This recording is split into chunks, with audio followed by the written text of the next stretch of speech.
the decoys in your film. The actual filmmaker. I'm Michael Conforti. I'm the board chair of Ben Film. So proud to have this film as part of the festival this year. This is my second time seeing it. It is not easier the second time around. Very difficult, wonderful film. Operates on so many different levels.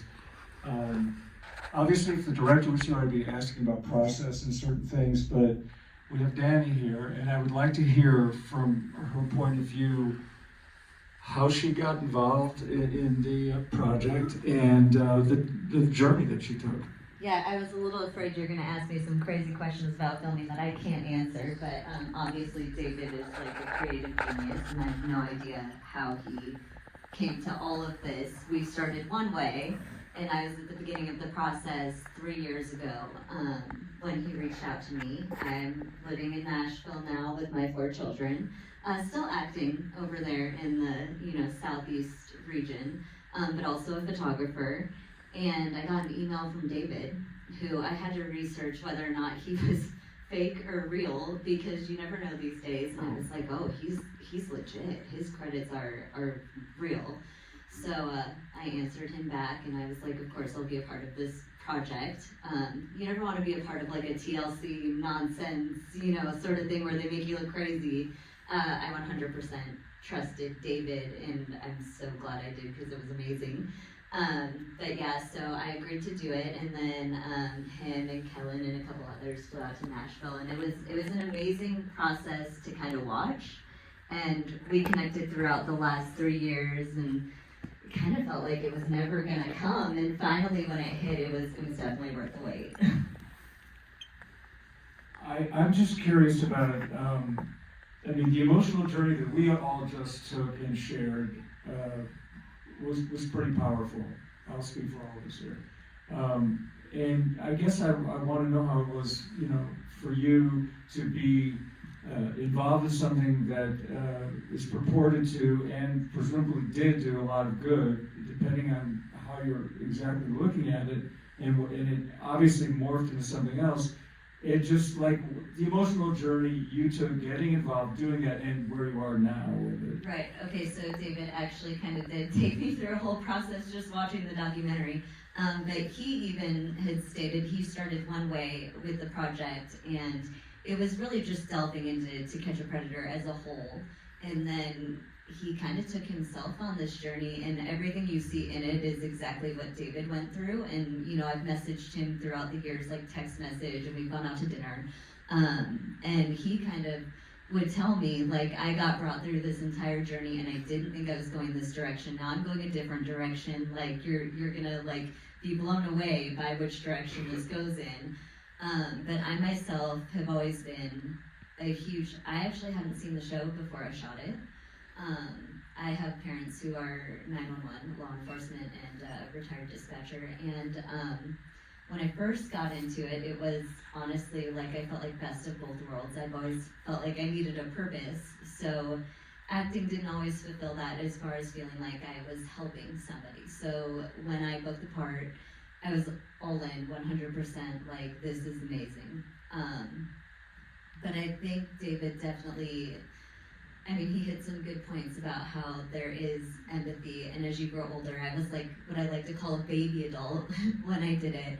And I wasn't necessarily 100% empathizing with the other side of things.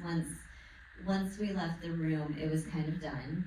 And in my particular season and episodes, the guys got pretty much a slap on the wrist. They call it the Long Beach special because they didn't get a whole lot of time in comparison to others. But watching some of that footage, I was contracted to be on multiple states, and it ended up my manager turned it down for me, which I've always been upset about.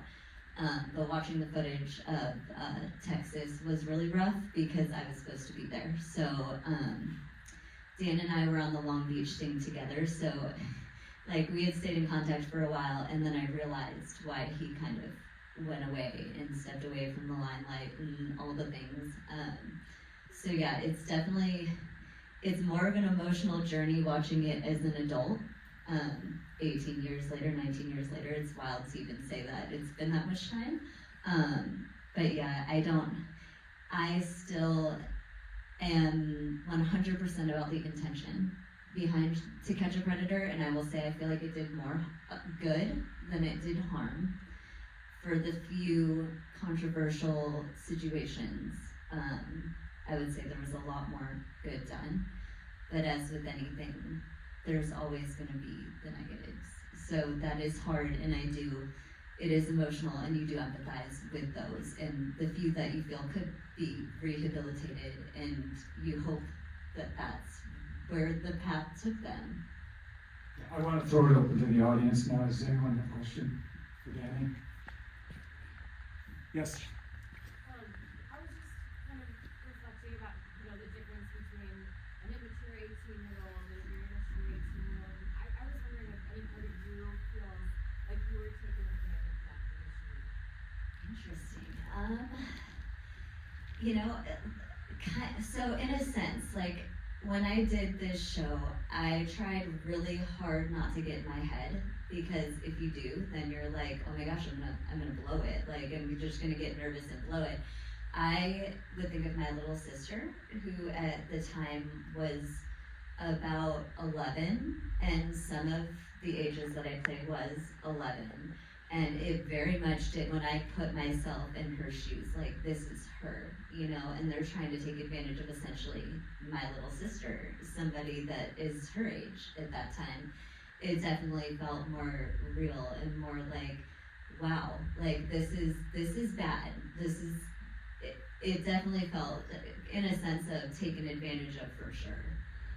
Anyone else? I have 2 daughters, and trust me, when I'm watching it, I'm feeling the same thing when they were 11, 12. Well, there was they didn't show him, but the Subway guys that like to call him, he brought Subway sandwiches. He had an 11-year-old daughter, and I remember that one so specifically, because I remember it sticking with me. Like, I wonder about his daughter to this day, and I wonder about his daughter's friends that slept over at their house, and all of those things. And he went on actually to recently reoffend, I found out through Chris, after talking to him.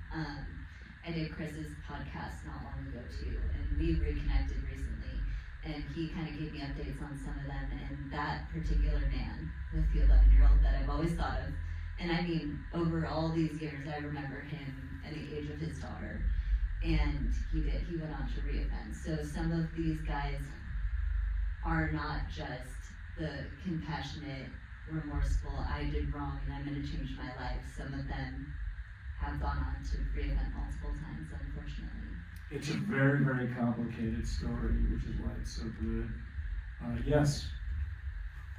A lot of these guys were obviously like really bad guys. Did you ever feel like, for the nature of the show, they were trying to find people, right? Mm-hmm. Were there ever any guys you thought, this guy probably never would have done anything except the show was fishing for people? Honestly, I can't even say one, and only because I was behind the scenes reading all the chat logs, and a lot of these men they've been talking to for months, and it was like an essential, they would go into, like, say an AOL chat room and say 12, female, Long Beach, California, and just sit there till somebody would respond. Now, like we've said, the good guys would message and be like, you really shouldn't be in here. Like, this is a risky place for you, you're too young. And then these other men would come in and reach out, and essentially every single one, the way it was in entrapment in the end was that they would reach out and they would be the ones to initiate. So in pretty much every sense, most of these men had such a history with their chat logs that it was no doubt their intention. And they also made sure that every single man that got caught had pictures. They all sent pictures, whether they were actually of themselves or not, you can't really know for sure, but they all sent pictures, so they all had multiple charges, not just the chat logs, not just the meeting, but also sending pictures to a child as well. That's really good information. Yeah, that changes the complexity of it. Anyone else? I know it's getting late. Thank you all for coming, for supporting the festival. It only works because of the community and these wonderful people who show up to talk about their films. And I hope you have a great fest from here on out.